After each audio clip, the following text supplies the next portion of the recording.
Hello, everyone, and welcome to Factful Histories. Today, we're going to delve into the ongoing situation in Canada surrounding Hardeep Singh Nijjar. It's a topic that has garnered significant attention and sparked discussions nationwide. In this video, we'll provide you with an overview of the situation as it stands today, and discuss the various perspectives surrounding it. But before we dive in, make sure to subscribe to our channel and hit the notification bell to stay updated on important topics like this. Now, let's get started.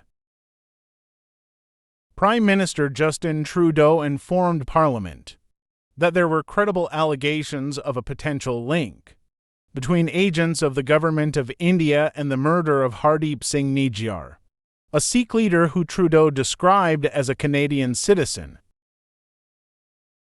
The man at the center of the diplomatic storm was gunned down in June this year, and the investigation remains open into his murder. On June 18th, Nijjar, 45, was found suffering from multiple gunshot wounds inside a vehicle outside the Guru Nanak Sikh Gurdwara just before 8:30 p.m. on June 18th.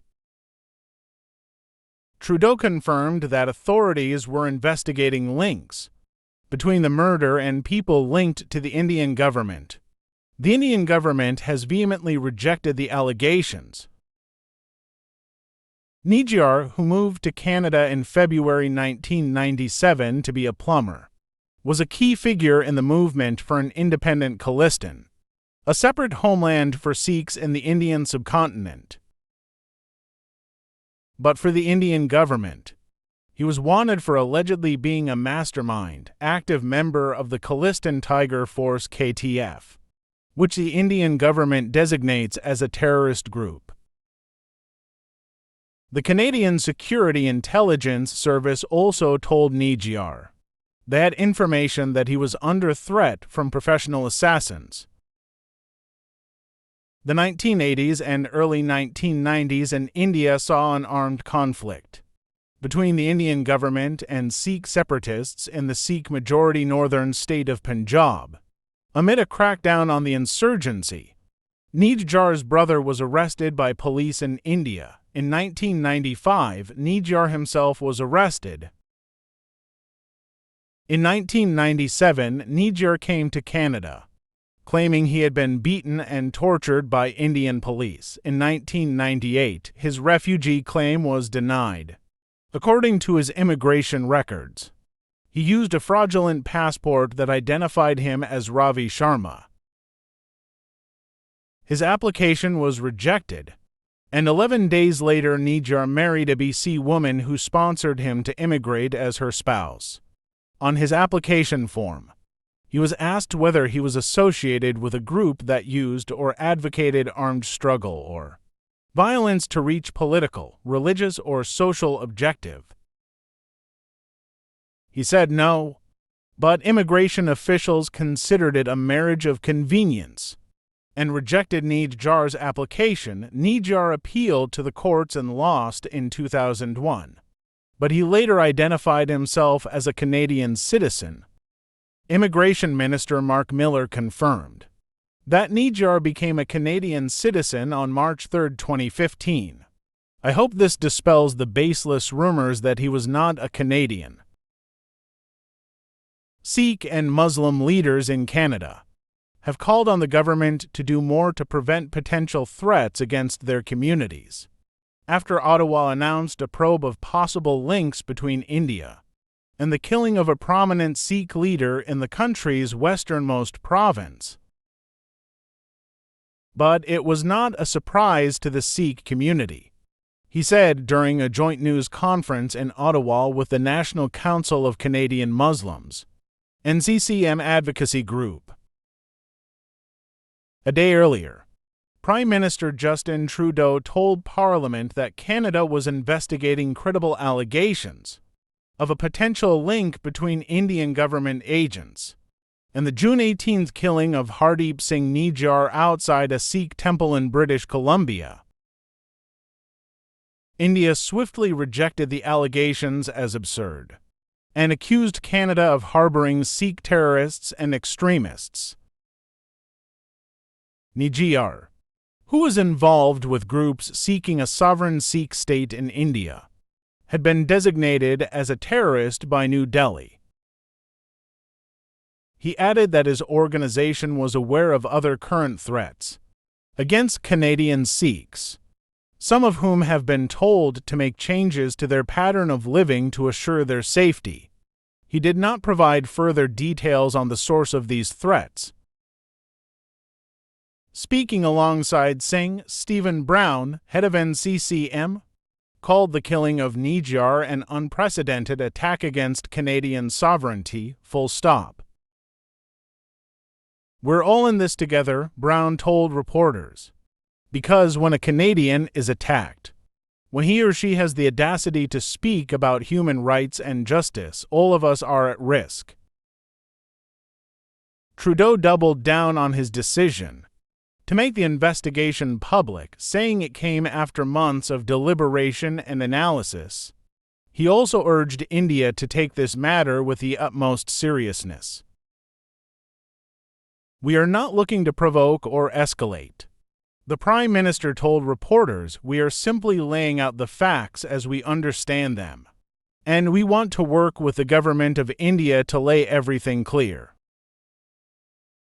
The allegations have tanked already frosty relations between Canada and India, with both countries expelling the other's diplomats in the wake of Trudeau's announcement. Undergirding the situation is a decades-long Sikh secessionist movement which stretches back to the 1947 partition of India and Pakistan. The movement reached its peak in the 1980s, with supporters pushing for the creation of an independent homeland of Khalistan in the current Indian state of Punjab. The storming of the Golden Palace, the most significant holy site in Sikhism, by the Indian military in 1984. The resulting assassination of Prime Minister Indira Gandhi by two of her Sikh bodyguards prompted an escalation that included Sikh-led bombings and what Sikh leaders call the continuing persecution of the wider Sikh community in India and abroad.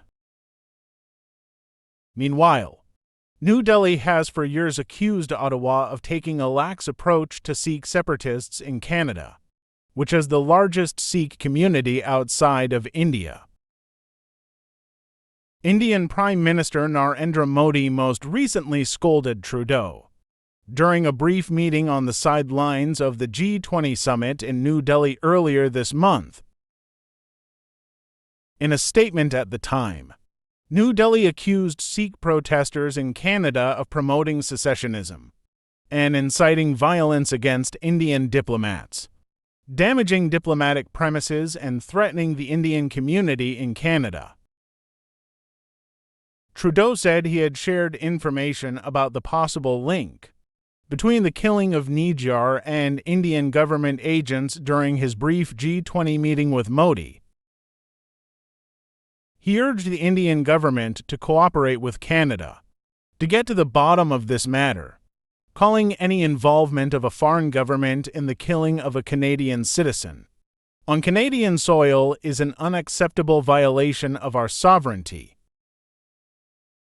He called on Canada to bring those responsible to justice, to take further steps to protect Sikhs, to review India's diplomatic and intelligence gathering operations in the North American country, and to end intelligence sharing with New Delhi.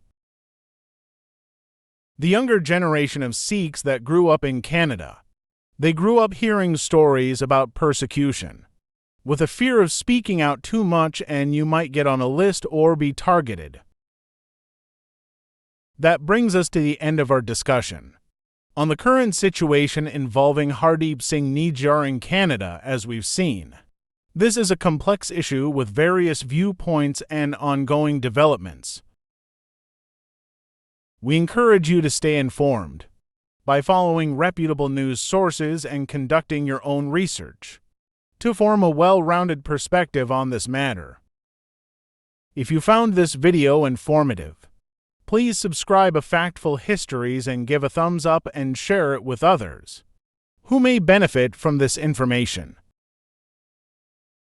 If you have any thoughts, comments, or questions about this topic, or if you'd like us to cover other current events, please feel free to leave them in the comments below. We value your input. Thank you for joining us today at Factful Histories, and we'll continue to provide you with thought-provoking content on a wide range of topics. Until next time, stay informed and stay engaged.